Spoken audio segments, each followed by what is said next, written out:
Na kwa somo letu la leo utapata namna ya kushughulika na kila ndoto.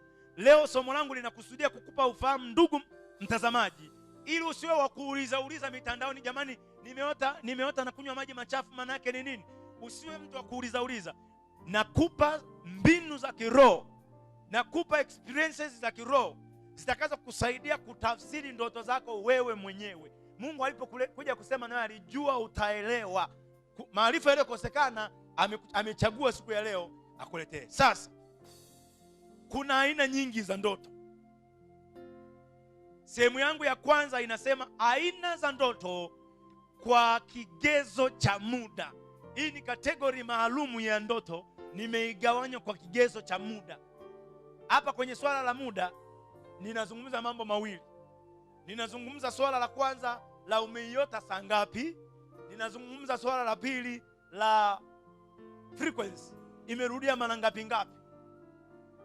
Hiyo kategori yangu hapa yote ni kundi la kwanza la aina za ndoto kwa kigezo cha muda na wakati.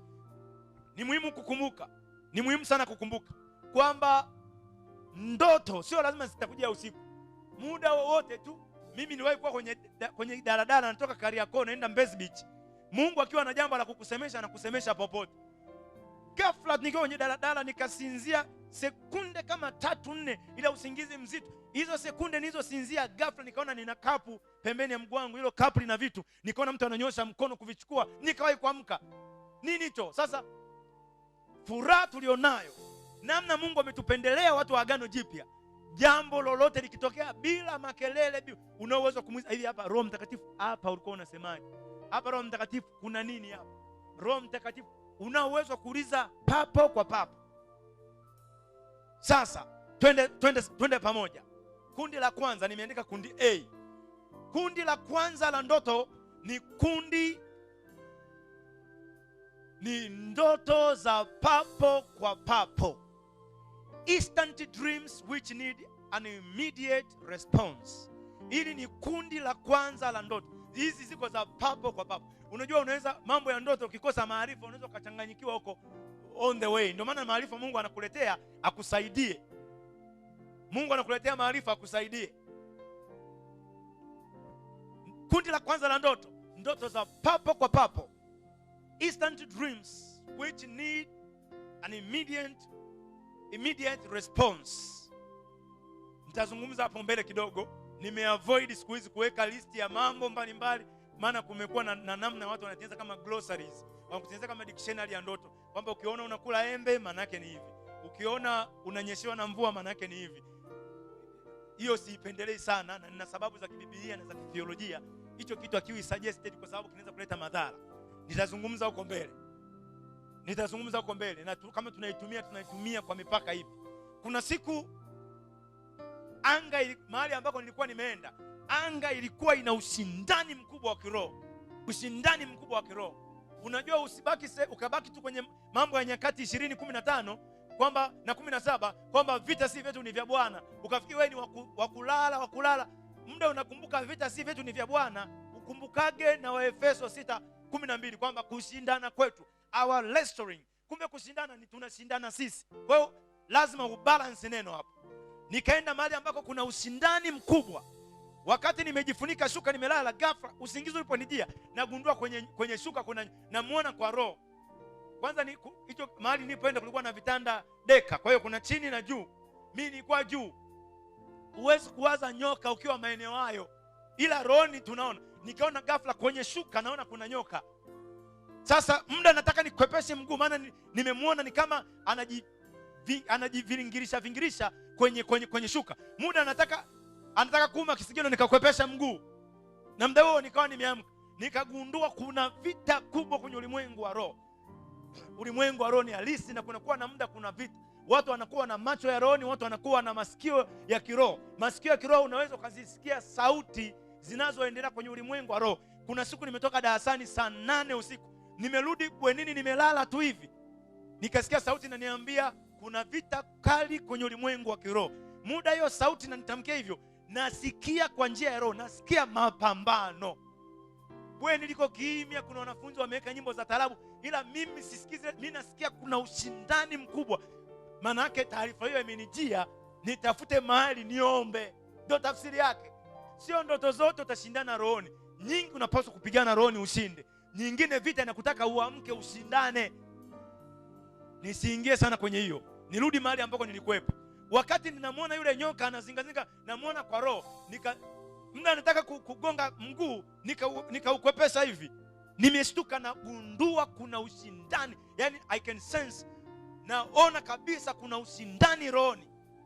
Muda huo huo mwenzangu ambaye alikuwa amelala kwenye deka ya chini hajaokoka, nikamsikiliza, nikaona anatoa sauti za miguno kama mtu ambaye amekudwa roba, yani amekuwa robbed kwenye throat, ana uwezo hata namuona anavyohangaika. Mimi nikajua akuko swari hapa. Na kwa sababu vita ilivamia pale, huwa mtu wa rohoni anajulikana tu. Shetani akivamia mahali mmekaa watu 50 mmelala pamoja, hilo shambulio la kiroho anaweza kalipata huyu wale wa rohoni tu. Kule rohoni tunatofautiana tunavyoonekana. Hatuonekani sawa. Wafilipi 2:15, 2:14-15 anasema sisi tunaonekana kama mianga. Kwenye ulimwengu wa roho kuna watu ambao sio wa rohoni, hawaenendi kwa roho, wanaonekana ni wa kawaida tu, na giant mingine imekaa. Watu ambao wanavipiga vita vya imani vizuri, vita vile vya imani, watu ambao wamejazwa Roho Mtakatifu, watu ambao wana nguvu za Mungu, namna wanavyoonekana haiwi sawa. Ndio maana mtu uliyezaliwa upya, unisikilize, utakapojichanganya kwenye dhambi, unaweza ukapigwa peke yako, alafu wenzako wa mataifa wakabaki salama, kwa sababu wewe ndio unaonekana. Eti umeokoka, ulizaliwa upya, ukajazwa Roho Mtakatifu, ukashiriki nguvu za zamani zijazo. Umepopoa kidogo kama kujichanganya ukaenda disco, wewe ndio utaonekana. Yani kwenye mapepo yaliyopo disco, ambayo yamekaa kuorganize, ambayo yamekaa kucontrol mambo ya disco, yakiangalia wanasema mbona hapa tuna mgeni ambaye siye kabisa.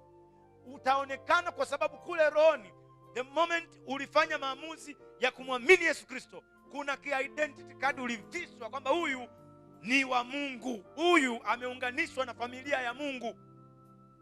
Kwa usizani unaweza kujichomeka kwenye chumba fulani, ukaona uko jamani kuwapendwa hawanionioni, washirika kanisani hawanionioni, ukazani umejificha. Mtu wa rohoni ukijificha, unaweza kujificha mwilini, rohoni unaonekana kwa sababu ulikwisha kufanywa mtu sio wa kawaida. Pale ulipoamini, ukaketishwa juu sana kupita falme, kuliko mamlaka, kuliko usultani, kuliko nguvu zozote. Uliwekwa juu sana kuliko viumbe vyote vingine vinavyoonekana na visivyoonekana. Mapepo, majini ni viumbe visivyoonekana. Malaika wa giza ni viumbe visivyoonekana. Sasa wewe kwa kuketishwa vile juu, ukazani unaweza kujichanganya kidogo, ni rahisi ukapigwa peke yako. Kwa hiyo nikagundua pale ule uvamizi ulinilenga mimi, na mimi ndio Roho Mtakatifu ameshanipa lugha ya kunielewesha. Na ndio maana nimesema sio vizuri kuweka dictionary ya ndoto, kwa sababu sio kila kitu kitakuwa kina maana hiyo. Mtu mwenye kiwango kizuri cha kiroho anaweza akaona nyoka kwake isiwe inamaanisha sawa na mtu ambaye kiroho hayuko vizuri. Wote wameona kitu kimoja, lakini maana ya kila nyoka kwa mtu hapo sio maana moja. Mimi ilitumika lugha kunionyesha, na kuna muda mwingine hata size ya ukubwa wa nyoka inakuwa ina tafsiri tofauti. Hiyo ilikuja hiyo ni ndoto ya papo kwa papo. Kuna vita imekuja, imevamia mule kwenye kile chumba, najulishwa tu kwamba bwana hali si shwari. Nikakemea nikahisi kuna uswari kidogo, nikapumzika tena. Muda nimepumzika, nikaona amenijia mtoto amenijia pap. Sasa si unaona ndoto mingine unaweza kuona unaona watoto wadogo, kumbe anaweza ni mtoto mdogo mchanga, lakini ni nguvu za giza. Sasa ndio maana hatuweki dictionary, kwa sababu kila kimoja kitakuwa kina maana yake. Sasa amenijia mtoto mdogo, ila nimemwangalia hivi, nimemgundua amekuja kunishambulia kichawi. Yaani namwangalia hivi, namuona amekuja kunishambulia kichawi. Nikamgeuzia mgongo wangu, nikamwambia unauona huo moto? Muda namwambia unauona huo moto? Akawa akiniangalia, moto unatoka mgongoni kwangu unamdhuru. Nikaona anavyoteseka na ule moto. Sasa kuna siri moja nitakupa ya kuhusu maisha ya kiroho. Nafsi ya mtu nimesema ni roho, mwili na nafsi. Mwili upo kama ulivyo. Mwili hauhitaji maombi mengi ili unenepe, ili uongezeke manguvu, ili mwili utahitaji tu balanced diet, utahitaji utunzwe vizuri. Tunayo nafsi hapa. Nafsi ya mtu ikisha Yesu anapotununua, Yesu alilipa kitu kinaitwa pedut Kiebrania. Alitoa fidia, he paid a ransom, akatukomboa. Maana tulikuwa tumeuzwa kwa sababu ya dhambi. Isaya 50 anasema. Sasa kwa sababu hiyo Yesu alipotukomboa, nafsi zetu zikawa huru. Nafsi kisha kuwa huru mbali na vifungo, inapaswa ianze kujengwa. Nafsi inapaswa ianze kujengwa. Anasema kwenye Wakorinto wa kwanza 14 mstari wa 4, mstari wa 2 na mstari wa 4. Anasema yeye anenaye kwa lugha anajijenga nafsi yake. He edifies his own soul. Anajijenga nafsi. Nafsi kisha jengwa, ukawa na maarifa ya kimungu, hata unapokuwa huko 444, nafsi yako haijalala kule, rohoni unakuwa huko macho. Ndicho kinachosemwa kwenye wimbo ulio bora, sura ya 5 mstari wa 2. Anasema nalikuwa nimelala, lakini moyo wangu ulikuwa macho kimsikiliza mpenzi wangu. Sasa don't go that side ukawaza mpenzi na mapenzi. Angalia hilo andiko kwa sura ya kiroho. Nilikuwa nimelala, lakini moyo wangu ulikuwa macho.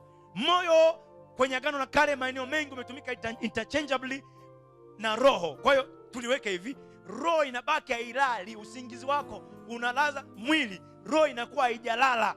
Nikuuliza swali ndugu mtazamaji, kwa ghafla unatembea barabarani, ungetokea pepo umemwona hapo, jambo ambalo ungelifanya la kwanza la msingi, ungemwambia na kuapisha kwa jina la Yesu, wewe pepo mchafu, ungetumia mamlaka ya kimungu kumtoesha. Sasa nafsi sio jengwa, ikiona jambo hilo kwenye ndoto, ule uamuzi ambao ungeufanya huku nje, kule unaona uwezi kuufanya, ulipaswa ukemee, unakuta unakimbia. Hayo ndio yanotokea. Nafsi za watu wengi, kwa sababu hazijajengwa kwenye msingi ulio imara wa Mungu. Mandoto kama kukimbizwa na wanyama, yote yanaonyesha kwamba nafsi iko empty, kiroho haina kitu. Sasa imekaa ina hang. Kwa hiyo zile ndoto za kutokea kambi ya adui huwa zinapita sana, ni kwa sababu nafsi iko empty. Kuna aina za ndoto haziwezi kuwakuta watu wa rohoni. Kuna aina za ndoto haziwezi kuwakuta watu ambao nafsi zao zimejengwa. Uwe makini sana. Mapepo majini yametumia huo mwanya vizuri mno. Kuna watu utasikia wanajitetea, wanasema hizi ni ndoto nyevu. Nimefundisha kwenye masomo yangu ya siku za nyuma, sio ndoto zote mnazoota mnasema ni ndoto nyevu. Mengine ni spiritual sexual attacks, ni mashambulio ya ngono ya kiroho, na wala hata sio ndoto nyevu. Sio ukasema ukafikiri kwamba na ukapata na masomo ya biolojia yakakwambia if you are hauna dysfunctions zozote za biologically kwamba hizi utaota tu. Watu wa rohoni kuna namna itakuwepo. Nipe picha ya mtu ambaye kiroho amejengwa, yani anaenda kulala akiwa ndo amemaliza kububujika rohoni masaa 3. Unafikiri hayo mandoto ya kuota ya kufanya ngono, unafikiri anawajia hivyo? Nafsi yake inaweza kucontrol mambo hata akiwa usingizini. Hivyo ndivyo ninavyokuambia, anaweza kucontrol mambo hata akiwa usingizini. Kwa mfano, nimelala nikaona mtoto amekuja kunishambulia kwa njia ya kiroho. Huyu amekuja rohoni, haikutakiwa nikemee huku nje, yani kwamba nishtuke ndo nikemee. Huyu ilipaswa kwa nguvu zangu za kiroho nimpige kule rohoni. Kuna watu wengi sana wamekwisha kuamini, lakini wamekumbwa na spiritual dullness. Kuna namna kiroho hawana yale makali, kwa sababu wamekubali dunia, too much of the world in them. Yani dunia imejaa ndani yao, too much of the world. Wamejaza dunia mpaka wamekuwa kiroho, makali yale ya kimungu yamepungua. Watu wanamnai tena wanaanza kuwa wamerudi nyuma, na yeye ameokoka. Usalama wake tu ni kuwa sehemu ambako hamna mashambulizi. Akienda tukijijini kidogo kwenye uchawi kidogo, nayo nasikia naye ameokoka, amekabwa roba, anakuja kupiga makelele katika jina la Yesu, anakemea. Alishabanwa koe, wamemkandamiza tumbo, wamemkalia muda, anakemea, wamemwacha tu yuko peke yake. Hiyo haina faida yoyote. Mtu wa rohoni, kuna aina ya ndoto hazitafika. kwa sababu there is no room, there is no path ya kuruhusu hayo mambo yapite. Nitakupa ujuzi huko mbele. Mtu wa kiroho ana uwezo hata kufunga mlango wa ndoto. Yaani ukasema Mungu, kama hauna jambo la kusema na mimi, mlango wa ndoto unaufunga. Isije adui akapenyeza cha kwake. Watu wengi sana waliopotea walianzia kwenye ndoto. Waliotaota mandoto ya kuwapa maelekezo, mandoto wakapotea. Sasa mtu wa kiroho, mtu wa rohoni anatambua yote. Wakorintho wa kwanza 2:15. Anatambua yote. Sasa ona jinsi nimewaambia kuna interconnectedness katika ulimwengu wa mwili na wa roho. Muda huyu mtoto, the same night, muda huyu mtoto amenijia kichawi na ninamuona kwenye ulimwengu wa roho. Ufunuo kanijia kule rohoni kwamba ninao moto mgongoni. Kwa hiyo nikamgeuzia mgongo, nikamwambia unaona huo moto? Moto ukawa unamdhuru, unamuona. Nikaona umemrudisha nyuma, nikamzidi nguvu. Wakati ule mtoto anazidiwa nguvu, akaja mkubwa wake zaidi. Huyu aliyekuja sasa amekuja akiwa na nguvu kubwa zaidi. Shetani hata kushambulia muda wote kwa nguvu sawa. Maana hata majenti wake awali na nguvu sawa. Kwa hiyo usikalili. Wanafunzi wa Yesu walikutana na vipepo vya aina ya kwanza kwa jina la Yesu vipepo vikapiga kelele vikaenda. Wakakutana na pepo bubu na kiziwi, na kelele yapigi na kusema asemi, ngoma imedunda pale, imegoma. Yesu aliwaambiaje? Mathayo 17:21. Akamwambia of this kind, ya aina hii haitoki. Hii mpaka kwa kusali na kwa kufunga. Ilibidi awaonyeshe kwamba of this kind sio vyote vitakuwa sawa. Sio vyote vitakuwa sawa. Akamwambia of this kind wa hivi watoke. Isipokuwa kwa kufunga na kwa kusali. Anawapa kwamba waongeze uwezo. Mtoto wa kwanza amekuja na nguvu, nilimshinda kwa moto toka mgongoni kwangu. Katika roho ninaona hivyo. Wa pili alikuja na nguvu nyingi. Yaani alikuja mpaka kule roho nilikuwa nagundua huyu aliyekuja sasa ana nguvu nyingi. Hapo vita imeshahama kutoka kwenye kukemea kule. Ile ya kwanza ilinitaka niamke nikemee. Hii inapaswa nishindane. Nimeona amekuja mwenye nguvu nyingi zaidi. Tukiwa kule rohoni, niliona amenyosha mkono wake, amenikamata mpaka ubavu. Hayo hayatokei nikiwa nina kiroho chenye kuchechemea. Kuna watu wana viroho vya kuchechemea. Kuna watu wana viroho vyenye vilaka.